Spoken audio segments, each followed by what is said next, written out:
Good morning. It is. So I wanted to pick up a conversation that we left off last year, which is one of my strongest desire, also the most nagging part, is to be a parent. And I took your advice and I've been working with meditating and just allowing myself to relax about the topic a little bit, but I'm having a hard time with that. And I think that I'm trying to figure out what it is that I'm doing that's standing in my way of getting clarity, because the more I do think about it and the more I respond to signs and signals of how to start this course, the more confused I seem to be. Is your confusion about how to accomplish it, or is your confusion about how much you really want it? Definitely about how to accomplish it. So what and why are clear to you? Yes, very much. If you don't mind, explain the why to us. The why is because I feel that I have so much love, focused attention to give. I think there's this beautiful relationship that will be a back and forth exchange. So I have a lot of love to give, yeah. And I want to give it to someone special. Yes. Even though there are billions of people on the planet that you can flow love to. Yes. You're kind of hung up on this one that isn't here yet. Yes. Weird, right? Really weird. So in your quest to bring this unknown stranger into your life so that you can flow love toward, you can't find anybody else to sort of stand in for a little while? There's actually because a lot that of would solve the problem. Yeah. If you've got bottled up love to flow, in other words, you have a lack consciousness going on here. It's like, I need something specific that I don't know how, where, when, and who. I think I know what and why, but I don't know how, when, where, and who. So because I've got this specifics that I haven't had an opportunity yet to allow the universe to yield it to me in a way that I'm absolutely certain, then I'm using this future experience that I want to call future as my reason to feel lack, because that's what's going on. You're feeling absence of something wanted. You're just making it up. You're making it up just like Esther was making up, what if I can't go and there's 1,000 people up there just wondering what to do next? Well, that's just an irresponsible and ridiculous thought. And so is this one really. Do you believe that it will be? Yes. So you know it's going to be, so it's an impatience because it's taking too long? Think about that. Wait, don't go off on a tangent. Okay. That's a very important question. If you know it's going to be, and we take you at your vibrational word that you do, then what is the impatience about? It's about timing. But what is the impatience about? Aren't there so many things that are going to become that haven't become yet? What the impatience is about is a human trait that we're trying to get you to all get over. It's a human trait of needing the manifestation of my desire to have manifested so that I don't have to do any work of focusing. I can just lazily observe. But the thrill of creation is to hold a focus, to focus upon something that is a vibrational reality and enjoy its vibrationalness while it is in the state of becoming. Because do you know, there is so much about this journey of becoming that you're going to enjoy every facet of, that you are depriving yourself of by just wanting to have a thought and have it manifest. Thought manifest, thought manifest. You would think something as simple as booking a flight, getting to the airport and getting on an airplane would be a really simple, straightforward thing. But there's so much more juice to get from it if you will allow it. You see what we're getting at? So much more life to live about it. So what's the urgency all about? Why the impatience instead of the loving, joyful awareness of the way the universe works to deliver to you whatever you want? I think that it's because I do believe for sure that this will happen. It's not that I have to know it's happening now. It's more that I don't know where to focus. And I think that's where I'm frustrated, is because if I relax and focus on other things. Well, then that you bring... must not trust the things that we've been talking about, because do you accept that you have an inner being? Yeah. Do you accept that your inner being has full awareness of your vortex? You just said that you believe that in your vortex is this that you want. So when you put those things together, I believe that it's in my experience, and I believe that my inner being, do you believe that your inner being is aware of it? Yeah. And do you think that your inner being knows what the path of least resistance, meaning, do you think that your inner being knows how to guide you around your hang-ups in order to get you to where you want to be? Yeah. Do you think that you are concerned about what other people think about it? Definitely. So it's not just your relationship with your own inner being that you're focused upon. It's your relationship with all these other people who have opinions about it. Well, that's your hang-up right there. Do you know there are not two people in your life or in anyone's life who are in total agreement about what you should be doing? And you know what we think about all of them, they are irrelevant. So you've just got to clean it up between you and leave all of them out of the equation. But it's not easy to leave them out of the equation because you're talking about it all the time.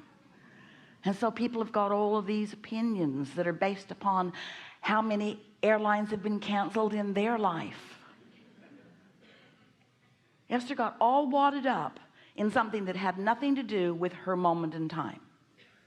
Not really wadded up, but it was an entertaining ride, as this woman recounted driving from Newark to Nashville in exactly the same situation. Esther thought, yeah, that's happened to me a time or two. Esther didn't tell her stories, but they were certainly activated. So you have something that you know you want. You believe that your inner being is aware of it. You know that your inner being knows how to get you in terms of manifestation from where you are to where you want to be. And so your impatience is about what? Is it taking too long? Here's what we really want you to hear. And this is what your last answer really indicates. If you know that when you ask it is given, and it is, and that source is all over it, and source is, and that your work is to then just line up with what you want and follow the impulse. And then you say, but I'm not getting any impulses, and that's what's confusing me. I don't know what to do. And we say, if you don't know what to do, then you're trying to do the to-do too soon. If you don't know what to do, then just sit tight, because your desire is not going away. In fact, your desire is growing momentum. Your inner being is not ceasing to look at it. In fact, your inner being looks at it more and more as time goes by. And so the only thing that is required of you is that you stay out of the weeds. And by that we mean, don't try to push the noodle. Don't try to think the thoughts. Don't try to make a plan. What you want to do is to allow the plan of least resistance, the plan about the path of least resistance, the plan about knowing where all your resistant bugaboos are, which is talking to other people, talking to other people, talking to other, but the plan about that, just wait till something is really, really, really, really clear to you. Esther, as she was getting off the airplane, did something really wise. She went immediately to two people who knew what the scoop of the whole thing was, and asked them with clarity and sincerity, and got an answer back from them that was real.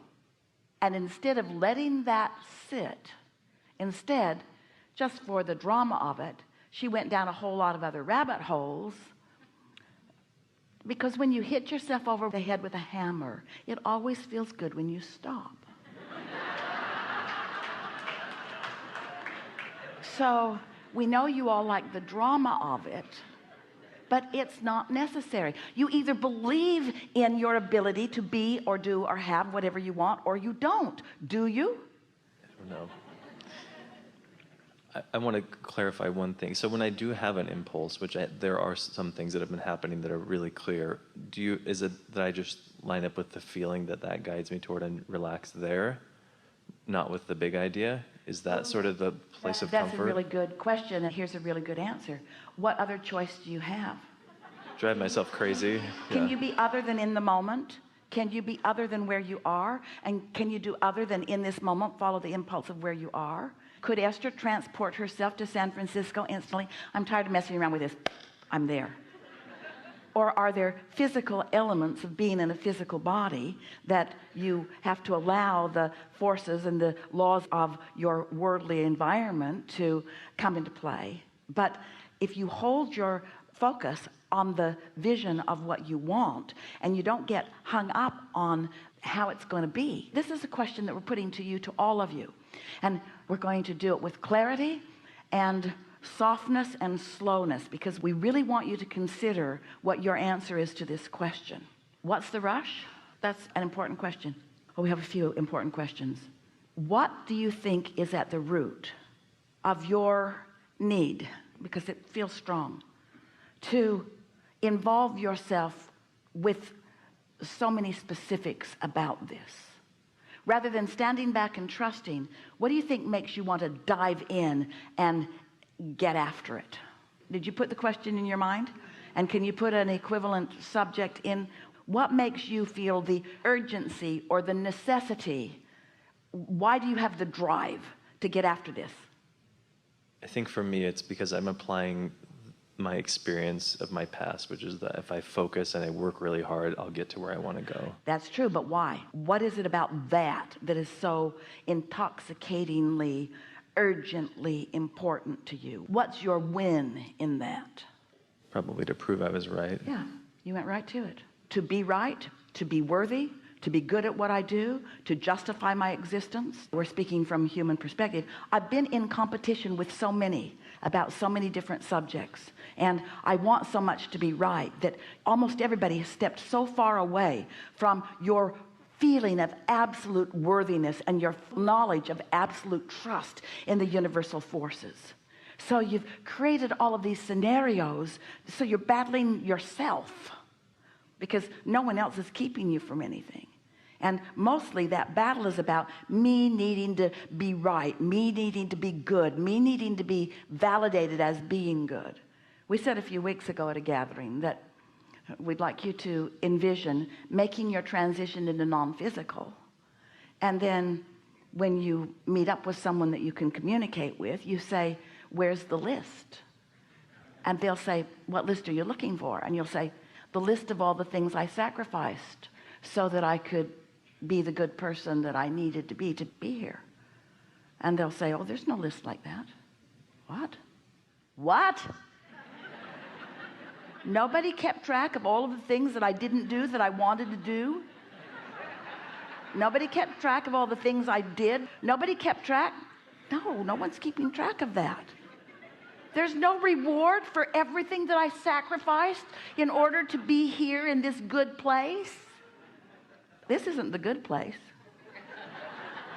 This is the only place.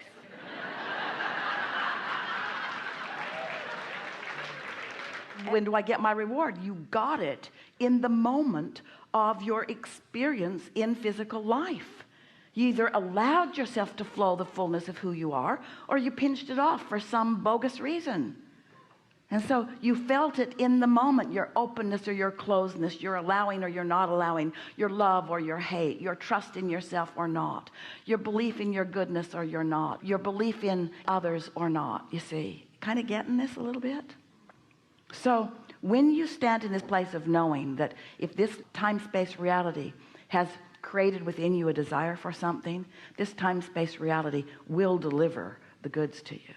So when you stand in that knowing and then you couple it with your belief in your righteousness or worthiness to receive it without validating it in any way through action or behavior. It was so fun for Esther to watch that lady, that really smart, really intuitive, really attentive, really deliberate woman. And as Esther watched her, and she thought, you're so much like me, I don't even want to talk to you. And then Esther thought, and you are making unnecessary trouble for all of us. For yourself, you are belching into the atmosphere resistance that is not necessary.